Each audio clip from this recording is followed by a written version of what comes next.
ایک انوکھی خوفناک دہشتناک حیرت انگیز کہانی۔ تو آئیے کہانی کا آغاز کرتے ہیں۔ گرمیوں کا موسم ہو اور بادل گرجے بنا چلے جائے، ایسا تو ہو نہیں سکتا۔ اس روز بھی کالی گٹا چھائی اور دیکھتے ہی دیکھتے پورے آسمان کو اپنی لپیٹ میں لے لیا۔ سر شام ہی آدھی رات کا سما ہو گیا۔ بجلی کی کڑک نے دل سما دیے تھے۔ بادل گرجے جیسے آسمان پھٹ گیا ہو۔ شدید آندھی جیسے مکان کی چھت اڑا کر لے جائے۔ دھول مٹی نے سانس لینا محال کر دیا تھا۔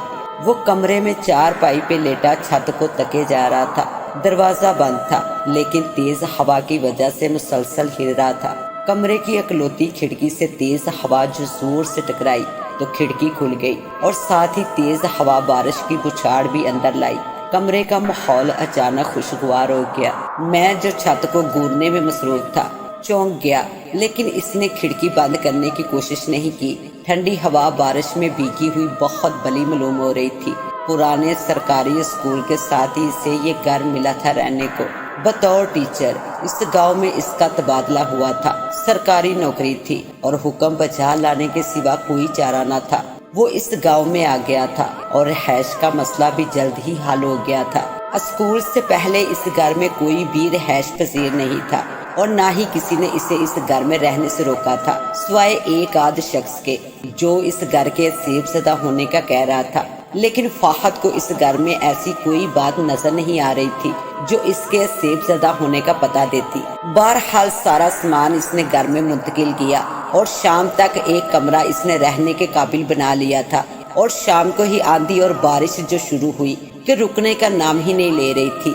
کھانے کا موڈ بھی نہیں تھا اور نہ ہی اس کے پاس فی الحال کھانا بنانے کا کوئی انتظام تھا۔ گاؤں اسکول سے کافی فاصلے پر واقع تھا، اس لیے وہ گاؤں والوں سے کوئی مدد بھی حاصل نہیں کر سکتا تھا۔ اچانک صحن میں دب کی آواز سنائی تھی۔ وہ چونک سا گیا اور ٹارچ اٹھا کر دروازہ کھولنے آگے بڑھا۔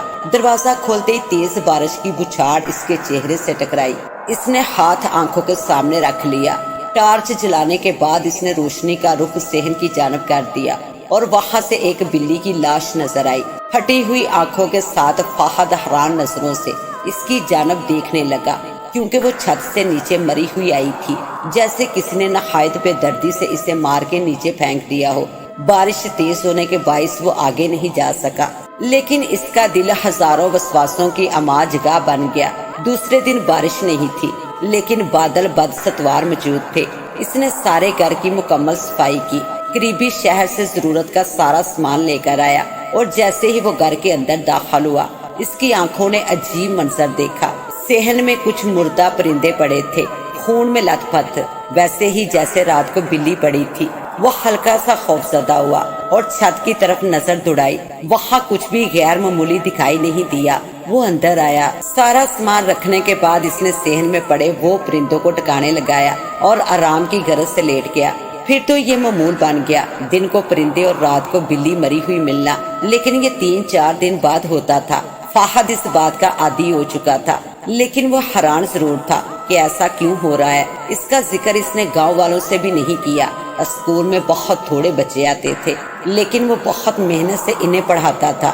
شروع کے چند دن بہت مصروف گزرے، اس لیے وہ چھت پر جا نہیں پایا، لیکن اس دن جب جلدی چھٹی کی وجہ سے وہ گھر آ گیا تو اس نے چھت پر جانے کا سوچا۔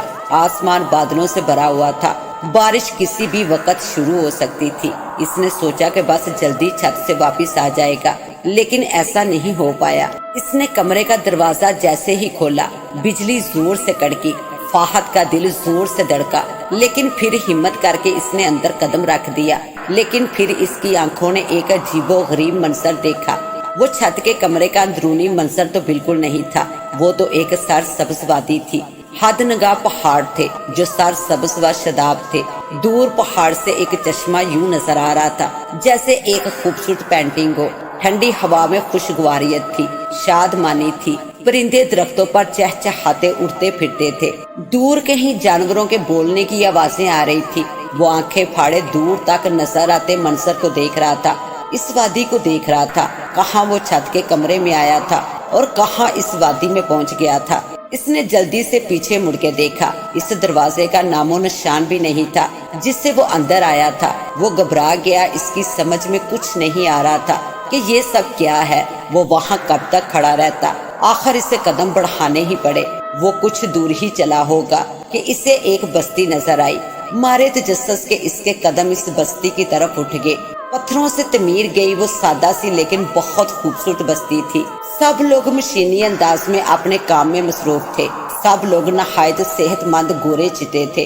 وہ حیرانی سے ادھر ادھر دیکھ رہا تھا کہ کسی نے اس کے کندھے پر ہاتھ رکھا۔ فہد چونک سا گیا اور گردن موڑ کے پیچھے دیکھا۔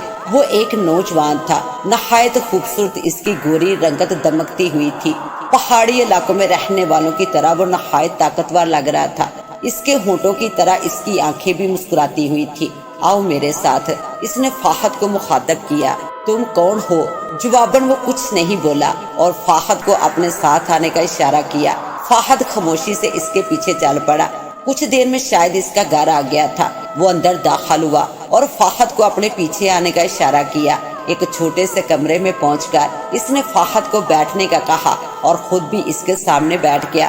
فہد کے اندر بہت سے سوالات اٹھنے لگے، لیکن اس سے پہلے کہ فہد اس سے کچھ پوچھتا وہ خود ہی بول اٹھا۔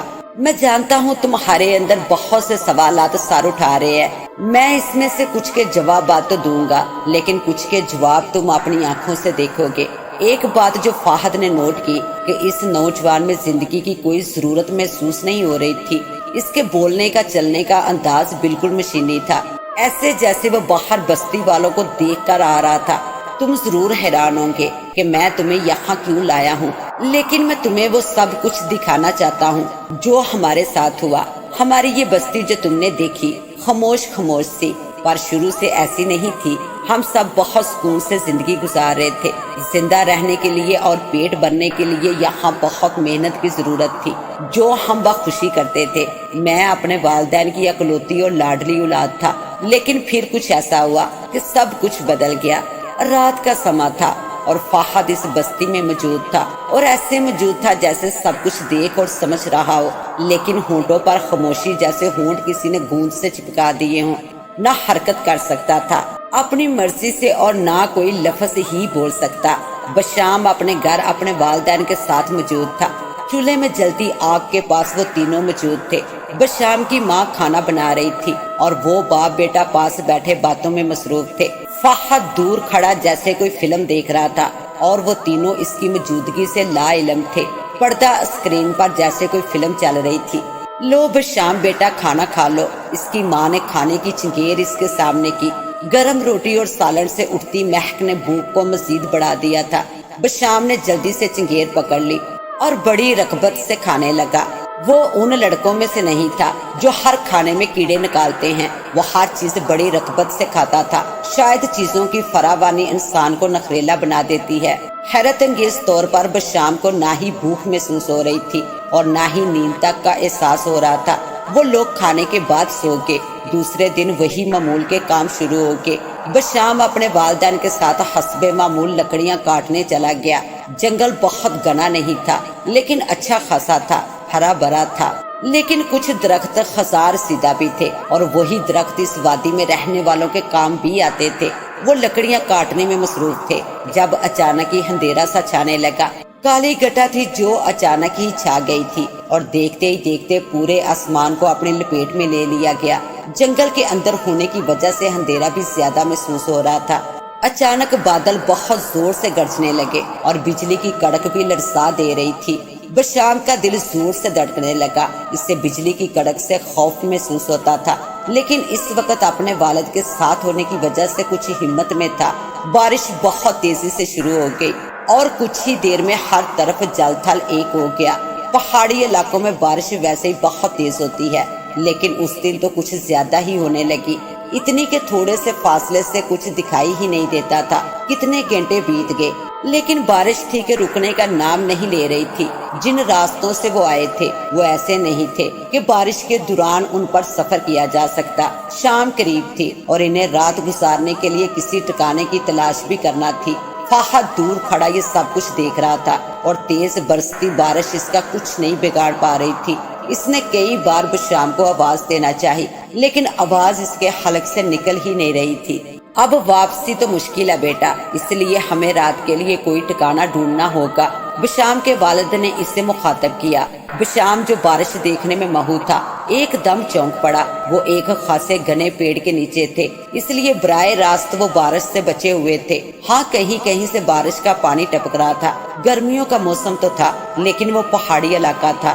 تیز بارش کی وجہ سے کافی ٹھنڈ لگنا شروع ہو گئی تھی اور اوپر سے تیز ہوا نے رہی سہی کسر پوری کر دی تھی۔ لیکن ابو اتنی بارش میں کہیں جانا بہت مشکل ہے، ہم رات کہاں گزاریں گے؟ بشام جو ایک 20 سالہ نوجوان تھا اس وقت کسی ڈرے ہوئے بچے کی مند لگ رہا تھا۔ بس کچھ بارش تھمنے دو پھر ہم آگے بڑھیں گے۔ جہاں سے پہاڑ شروع ہوتے ہیں وہاں کچھ غاریں بھی ہیں، ہمیں رہنے کو ضرور جگہ مل جائے گی، تم پریشان مت ہو۔ بشام والد نے اسے اپنے ساتھ لگا لیا۔ بشام باپ کے کندھے پہ سر رکھے خاموش اور پریشانی سے بارش کو تک رہا تھا۔ اس کی زندگی میں آج تک ایسا کوئی دن نہیں آیا تھا جب اسے گھر سے باہر جنگل میں رات گزارنی پڑی ہو۔ کافی وقت بعد بارش تھمی تو وہ دونوں جنگل میں آگے کی طرف بڑھنے لگے اور احتیاط سے چلنے کے باوجود وہ مشکل میں تھے۔ کہیں راستہ ٹھیک تھا اور کہیں بارش کا پانی کھڑا ہونے کی وجہ سے وہ رینگ رینگ کر چل رہے تھے۔ جب پھسلتے تو ایک دوسرے کو تھام لیتے اور کبھی تھامنے کے باوجود گر جاتے۔ وہ کافی بھیگ چکے تھے اور سردی میں بھی اضافہ ہونے لگا تھا۔ بہت سارے چلنے کے بعد کہیں جا کر انہیں پہاڑوں کے آثار نظر آئے تھے۔ کافی مشکل سے وہ ان غاروں تک پہنچے۔ ہوا اتنی تیز ہو چکی تھی کہ ان کے لیے چلنا مشکل ہو گیا تھا۔ ایک دوسرے کا ہاتھ پکڑے وہ باپ بیٹا آگے بڑھنے لگے اور کسی نہ کسی طرح اس غار تک پہنچنے میں کامیاب ہو گئے۔ جیسے ہی وہ غار میں داخل ہوئے انہیں لگا جیسے شدید شور کے بعد وہ یکدم سکوت میں آگے ہوں، اور یہ سکوت بہت بلا معلوم ہو رہا تھا۔ باہر کی نسبت اندر سردی میں کمی تھی لیکن گیلے کپڑوں کے باعث انہیں محسوس ہو رہی تھی آگ جلانے کی ضرورت تھی۔ وہ پہاڑی لوگ تھے، انہیں معلوم تھا کہ آگ کیسے جلانی ہے۔ غار میں بہت خشک لکڑیاں بکھری ہوئی تھی۔ کچھ خاص پتھروں کو آپس میں رگڑنے سے وہ ان خشک لکڑیوں کو جلانے میں کامیاب ہو گئے۔ کپڑے خشک کرنے کے بعد وہ آگ سے کچھ فاصلے پر بیٹھ گئے۔ نظریں باہر کی طرف تھی جہاں کبھی تو بارش مکمل رک جاتی اور کبھی پھر سے برسنے لگتی، اور پھر دیکھتے ہی دیکھتے شام ہو گئی۔ ہر طرف گپا اندھیرے نے سر اٹھا لیا۔ بادلوں کے باعث اندھیرا کچھ زیادہ ہی محسوس ہو رہا تھا۔ بشام کی والدہ نے گھر سے نکلتے وقت کھانا ساتھ باندھ کے دے دیا تھا۔ دن کو تو کھانے کا ٹائم نہیں ملا تھا، یہاں شاید بھوک نہیں تھی۔ اب جو ٹھکانہ نصیب ہوا تو بھوک نے سر اٹھا لیا۔ کچھ بھی دیر کیے بغیر انہوں نے کھانا شروع کر دیا، اور فہد بھی اس غار میں ان کے ساتھ موجود تھا، لیکن جیسے نہ ہونے کے برابر۔ وہ دونوں تو اس کی موجودگی سے لا علم تھے، بلکہ نہیں، یہ سب تو اس وقت ہوا تھا جب فہد یہاں نہیں تھا، یا شاید پیدا بھی نہیں ہوا تھا۔ وہ تو اس وقت گزرے وقت کو کسی خواب کی مند یا پردہ اسکرین پر چلتی کسی فلم کی مند دیکھ رہا تھا۔ بشام کا والد تو بہت جلد سو گیا، لیکن بشام کی آنکھوں میں نیند کا دور دور تک نام و نشان تک نہیں تھا۔ رات بیت چکی تھی، کچھ معلوم نہیں تھا۔